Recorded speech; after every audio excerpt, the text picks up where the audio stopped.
monitor nga terror plans ang 3rd Infantry Division sang Philippine Army kasunod sang pila ka mga ginapaabot nga dalagkuan nga festival sa Panay Island kasubong na lang sang Dinagyang Festival sa Iloilo City sa Enero 28 kag Ati-Atihan Festival sa Kalibo sa Enero 24. Suno kay 3rd Infantry Division spokesperson Lieutenant Colonel J.J. Javines, apisar wala sa may nabaton nga impormasyon angot sa anuman nga klase sang security threat gikan sa mga terorista, wala sa gihapon nagakampante ang gobyerno.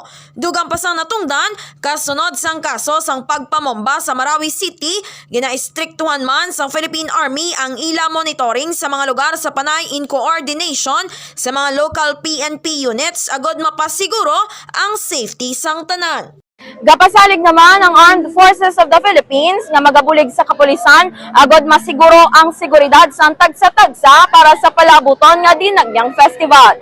Kag ini si K5 Nicole Castañeda de Prado para sa kampyon nga serbisyo publiko kag kalingawan sa Iloilo, ang kampyon nga estasyon. K5 News FM. This news is brought to you by: do you feel tired all the time? Do you have frequent infections? Do you have always cold? It's a sign of low immune system. Boost your immune system with Clinica D3 Bio, antibacterial, natural antioxidant, immune system booster. Clinica D3 Bio has vitamin D3, lauric acid, and monolurine to fight against all viruses. Try Clinica Vitamin D3 with Coccus nocifera.